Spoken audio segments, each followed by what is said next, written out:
What's up, Blazers Uprise? I'm Eric Brandt. In this video, we'll be describing the summer of 2020 and what that'll look like in terms of cap space for the Portland Trail Blazers. Now, ever since the summer of 2016, when the Blazers signed all those big contracts, they've basically been fighting the luxury tax line ever since.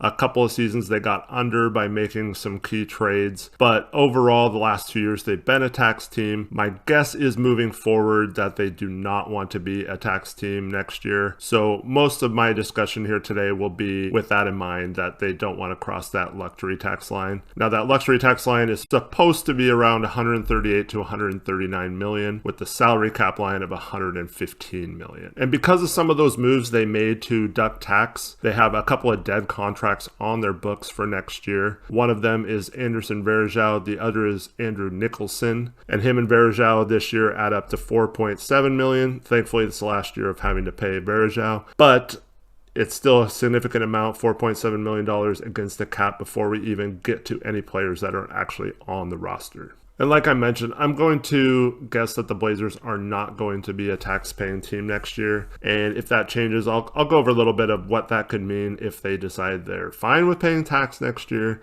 It's just with all the decisions they made this year, not adding the extra roster spot after the Scal trade, trading Scal for basically nothing and having to pay money to do so, and then also not signing someone when they had roster spots and injuries earlier in the season. It all just adds up to me thinking that they're going to be a little more frugal about their money going forward.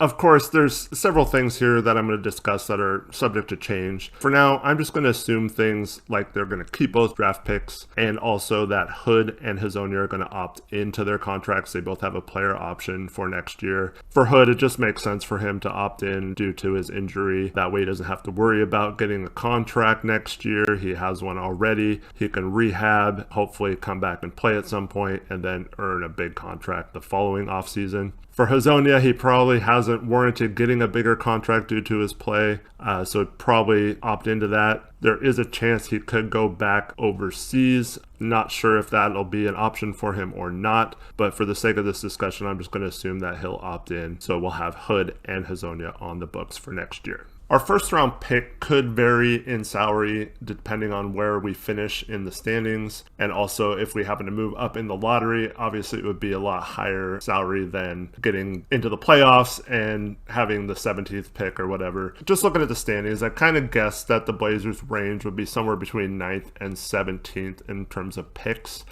And the salaries for those are expected to be somewhere between $4.5 million for 9th and up to about $3 million for 17th. So I just put a round number in the middle of $3.8 million. I thought that would be a good spot to just kind of guesstimate there. Those first round picks count against the cap after the draft, so you can't not sign your first round pick and then sign a player using that money and then go back and sign your first round pick. So all first round picks have that guaranteed cap hold that'll factor into how much cap space they have, so it basically counts against the cap as soon as you make the draft pick. Now, second round picks do not count against the cap, and the Blazers actually have a second round pick this year. It feels like they haven't had one for a while. They've traded into the second round a couple times, but haven't really had one of their own for a long time. Now, when you're discussing salary cap levels and how much money you have for free agency, you have to have 12 players accounted for on the roster. In most scenarios, the Blazers will not have 12 players accounted for, so the second round pick technically does not have a cap hold,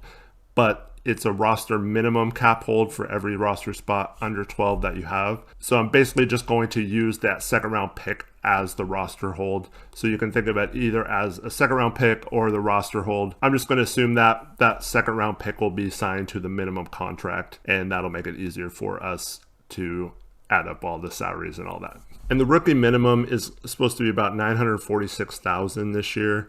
Some of these numbers can change depending on what the final salary cap number is. I think it'll be easier to follow along if I round up a little bit on the numbers and not read out some big long $1 million number every time we talk about a certain player or a contract. In terms of free agents this summer, the Blazers have 4 for sure. Those are Hassan Whiteside, Wenyen Gabriel, Caleb Swanigan, and Carmelo Anthony. There are several different types of free agents in the NBA, and most of them are covered by those 4 players, so I'll just explain each one to you and how that works. Now, Carmelo Anthony and Caleb Swanigan are unrestricted free agents. and that means that they can sign with any team. We have no rights to match contracts. So if they choose to sign with another team, they can do so, and there's nothing the Blazers can do about that. The Blazers also have no bird rights on either of those players. Now, bird rights give you the option of re-signing a free agent and going over the cap to do so without having to use one of your exceptions that we'll talk about. And there's 3 forms of bird rights. You either do not have bird rights, you have what's called early bird rights, or you have full bird rights.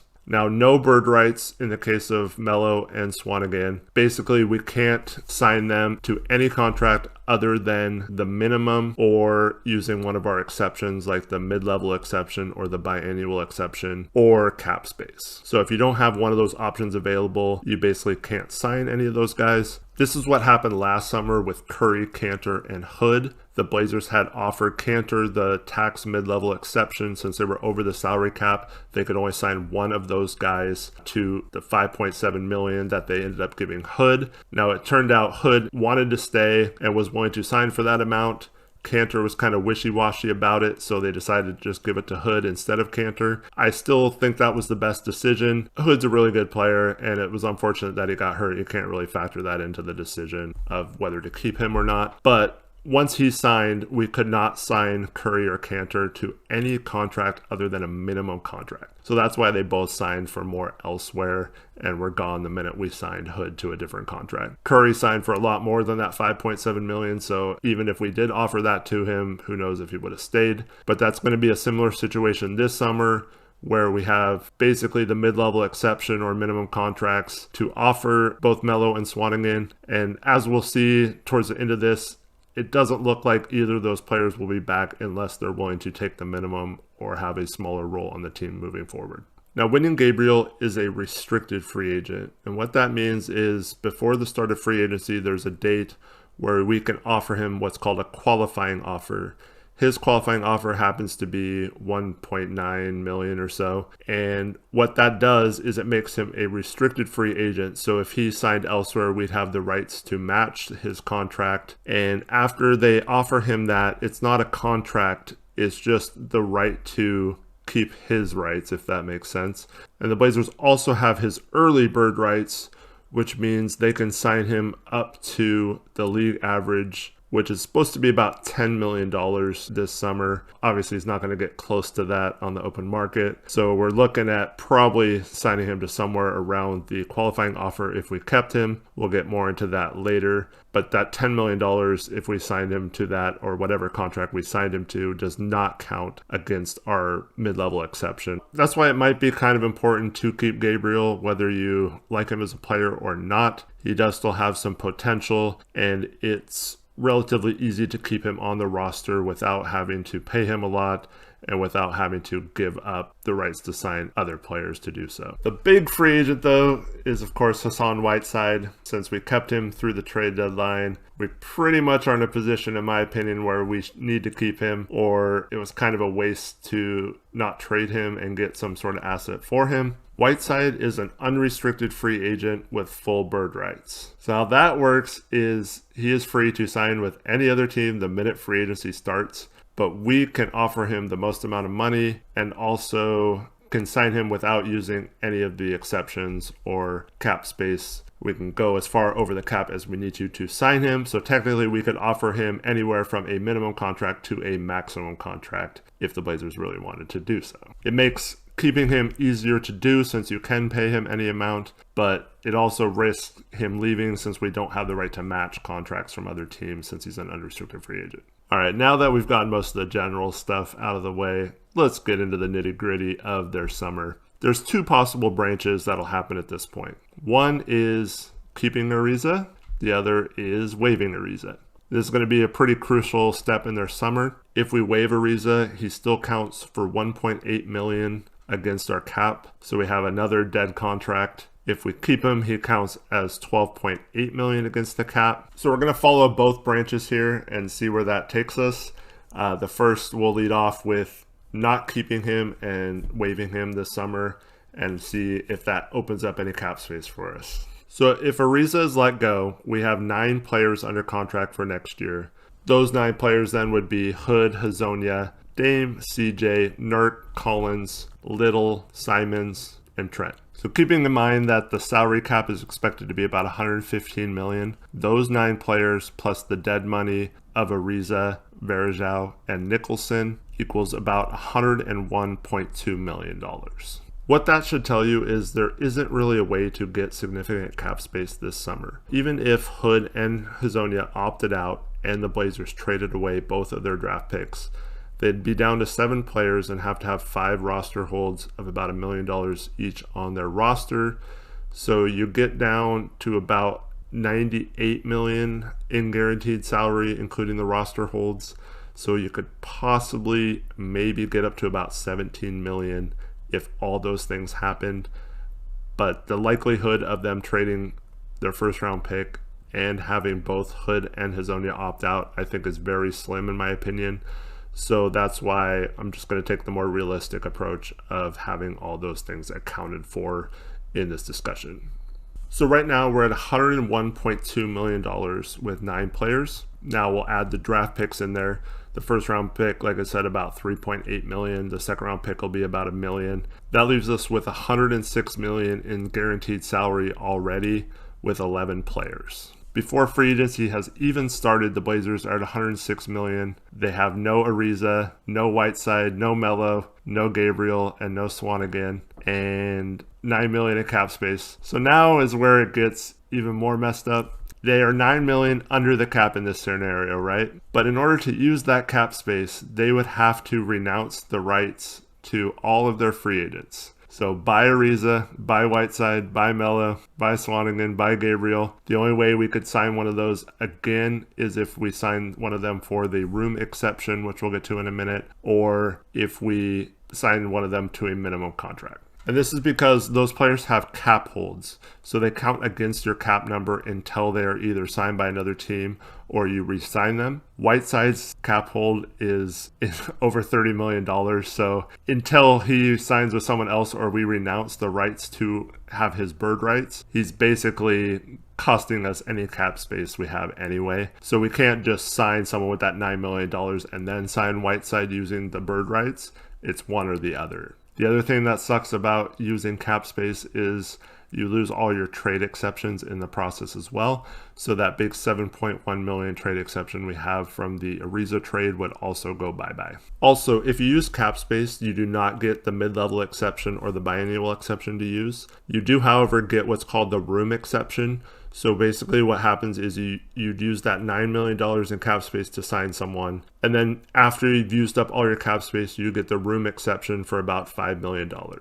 In order to get that $9 million in cap space, they could sign one player to that. They'd have the room exception for $5 million. And then any other roster spots, there'd be 2 left over in that scenario, would have to be minimum contracts. So basically you lose Ariza and all those guys to sign someone for $9 million, sign someone for $5 million, and then have a couple of minimum roster spots to round out your roster. The mid-level exception is $9.76 million. We basically have that cap space without getting under the cap. So it'd be really dumb, in my opinion, to go that route because we basically have less room to sign players and less flexibility to re-sign guys like Whiteside if that's the goal. If the Blazers do end up letting Ariza go and he's not on the team next year, the more likely situation would be to try and re-sign Whiteside at a reasonable deal. I'm just going to estimate it at 2 years and $24 million total. So you're looking at $12 million a year for him. And then you could also sign Gabriel to like a 1-year deal for $2 million or maybe a couple-year deal, but somewhere around $2 million, maybe a little less even, depending on what his minimum contract ends up being. So let's say it plays out that way and we do re-sign Whiteside for that 2-year, $24 million contract and then re-sign Gabriel for cheap. That leaves us with 13 players on the roster and right around $120 million total in salary. Now we're $5 million over the cap, but the luxury tax line, we're still about $18 million to $19 million away from hitting that number. So we can still comfortably use the full mid-level exception and the biannual exception. Now what that is every 2 years you can use what's called the biannual exception. It's just another way to sign a free agent when you're over the cap. It's expected to be worth about $3.8 million this year, but a lot of good players have signed for the biannual exception. 2 years ago we had Brook Lopez Lopez signed with Milwaukee. This last summer, Markieff Morris signed for it with Detroit. So it is possible to get a decent player with the biannual exception. Once you use it, you can't use it the following summer. Don't think that's going to be a huge concern if we use it or not. Who knows if we'll need to use it, but it is going to be there. And I think if they retain Melo, that's probably the most likely scenario, would be offering him that biannual exception. And then you have the full mid-level exception of $9.76 million to sign what basically the best free agent that's left on the market. So after re-signing Whiteside and Gabriel, let's say the Blazers do use both of those exceptions, the mid-level and the biannual exception, that brings their roster total to 15 players, including their first round and second round draft picks and the 9 players mentioned before. They'd have a nice full roster and only about $134 million in salary total. Using those exceptions would hard cap them. The hard cap is supposed to be around $145 million, but they'd only be at around $134 million in salary, totally clear of the luxury tax line and the hard cap line, with no real threat of being into either. This is probably the most likely scenario if they don't keep Ariza, is using those full mid-level exceptions and biannual exception, getting hard cap, even though that won't really have any real consequence to the roster, and then just go the whole season with a full roster and not be worrying about the luxury tax line. Just to clarify what the hard cap is real quick. So if you use the full mid-level exception, you get hard cap. The hard cap line is a little over $6 million past the luxury tax line. This does severely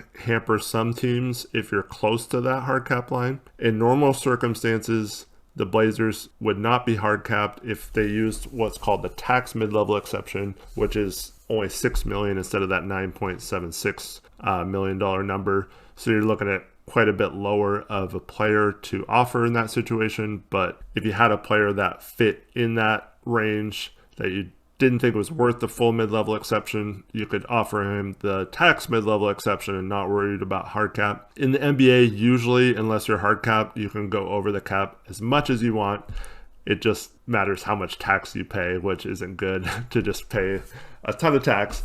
But technically you can do so if you really want to. There were a few teams like Miami who were right up against the hard cap line, so it kind of factored into some of the trades they made, not being able to take back salary.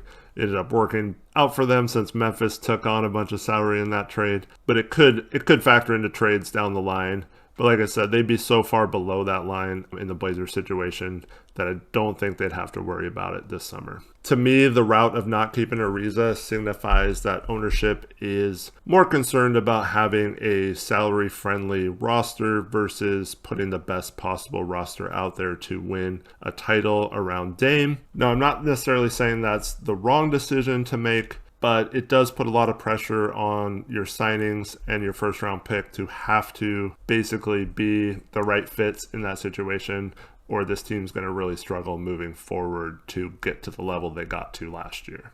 Which leads us back to the other branch, and that is the one of keeping Ariza instead of letting him go. So keeping Ariza puts us at $112.2 million, and that's with 10 players on the roster before factoring in the draft picks. So you add in the 2 picks, and we're at about $117 million. So once again, the cap's at about $115 million. So before we even get started in free agency, we're already over the cap. But as we talked about before, the mid-level exception is $9.76 million. The most cap space we could get in the other scenario was about $9 million. So that's why I've been saying that it doesn't really make sense to get under the cap or let Ariza go. So I think this is hopefully the scenario that they go with, because keeping Ariza, to me, and having more money to spend in free agency is better than not keeping Ariza and having less money to spend. The tricky part in this scenario will be avoiding getting into the luxury tax. It's a lot harder to do when we're keeping Ariza and have that $12.8 million on the books instead of the $1.8. But I think it makes our roster that much better. So that's why I'm hoping this is the route they take. All right, so we're at $117 million. We have our 12 roster spots accounted for. If the tax line ends up being $139 million, so you have about $22 million to play with to sign 3 players. You still have the rights to Whiteside to re-sign him for any amount. You have your restricted rights for Gabriel, assuming you offered him that qualifying offer. Melo and Swanigan would be out there as free agents. you could use minimum contracts or part of your mid-level exception to sign them, but I think in this situation they'd probably both be gone. Heading into free agency, then you just offer that mid-level exception to whatever player you're targeting. So then you have 9.76 out of that 22 million below the tax line accounted for. I'd probably say, just for the sake of discussion, let's say we re-sign Gabriel to the 1.75 million or around there. So between the mid-level exception and Gabriel, you're at about 11.5 of that 22 million. So that leaves 10.5 million to offer to Whiteside if you want to stay below that tax line. Well, Whiteside signed for 10.5 million. I'm not sure. It is more than the mid-level exception, which is what most teams will be able to offer him. So we do have the leg up there, being we can offer him a little bit more, but there might be other teams that are offering the mid-level exception and a starting position or a for sure bigger role than sharing time with Nurkic. So it just going to depend on where his head's at. 10.5 million would be a pretty reasonable contract. That'd probably be a great deal for the Blazers. I wouldn't want it to be a one-year deal because then Whiteside would have no trade clause. If you sign a one-year deal as a veteran in a situation where you have bird rights, then you have that no trade clause automatically in your contract. Hood had it last year. Actually, Hood's had it the last 2 years because he had it in Cleveland and he waived it to come to Portland, and he's had it this year as well. That 10.5 million would just be for the first year, so you could give him the subsequent raises each year. If the Blazers will not go into the tax under any circumstances, this is probably the best possible scenario this summer if Whiteside accepts that. You'd be looking at Dame, CJ, Ariza, Hood, Collins, Nurk, Whiteside, Simons, Trent, Little, your 2 draft picks, your mid-level exception player, Gabriel, and Hazonia. That makes 15 players. I think that's a pretty solid roster depending on who you sign with the mid-level exception and who your draft picks are. There is a little bit of wiggle room too. Like the Blazers could go over the tax and then make trades like they did this last season to reduce the tax and get under before the trade deadline. It's a little risky to do that, but it is a possibility. I just don't know if they would be willing to risk that and not being able to make a trade and then getting stuck in the tax next year when they probably don't want to do so. There's also a couple other options. If the tax wasn't an issue and the Blazers wanted to use the full mid-level exception to sign someone, there is some wiggle room to offer Whiteside about 14 to 16 million a season, and then you could use your full mid-level exception, and depending on how much you give Whiteside, you could either sign another vet to a min contract, or you could possibly use the biannual exception if Whiteside's number is closer to 14 million than the 16 million. So it is possible, if they were willing to pay tax, to both sign Whiteside, use the mid-level exception and the biannual exception. Or if tax absolutely wasn't a problem at all, the most fun scenario would be to use the tax mid-level exception of 6 million to sign someone, and then we could pay Whiteside whatever we wanted, and also use the trade exception or use any kind of other avenues to sign people without having to worry about getting hard cap because we wouldn't have used the full mid-level exception. Probably out of the realm of possibility considering the financial situation though. As nice as it would be to not worry about money and just go as far into the taxes they need to make all this work, I don't think signing Whiteside to more than that $12 to $16 million is the greatest idea because we don't even know how well it's going to work out with both him and Nurkic healthy on the same roster, and giving him more money than that I think would just be crazy, and it'd probably come back to bite the Blazers if they did that. There is some benefits to being more salary cap friendly moving forward, which I do agree with. But yeah, it's kind of fun to think about. The final scenario we need to talk about is what if Whiteside bounces? As we discussed, he is a unrestricted free agent, so we don't have any rights to match salary offered from other teams. We can ask him politely to see if we will match if another team offers him a certain contract, but as soon as free agency hits, he's free to sign with any other team and there's nothing we can do about it. But if that does happen, it's basically impossible for the Blazers to be a tax team next summer because the way their contracts are situated, there isn't really a way to get over that tax line. Basically, the Blazers could keep Ariza, which they would have already had to decide whether or not to do. So hopefully in that scenario, they didn't lose both Ariza and Whiteside, because that would be a disaster in my opinion. But they could keep Ariza, use the full mid-level exception, use the biannual exception, and then they'd have one more roster spot left to either sign a minimum contract guy, or they could use their trade exception for the full 7.1 million or whatever amount that player that is traded for makes. It would have to be that amount or lower. And even if they did all of those things, they would still be under the $139 million tax line. So the only real good thing about Whiteside leaving for nothing would be that they would for sure not be a tax team no matter what the scenario. So if that's what they're going for, that's one way to accomplish that. Losing assets for nothing, though, is not a good way to do business. All right, so there you have it. It's basically Portland's offseason in a nutshell outside of trades. I'm hoping they keep Ariza, re-sign Whiteside on a reasonable deal, get someone good to sign for the mid-level exception, and then hit a home run on their draft pick. That's basically the only way to win this summer, in my opinion.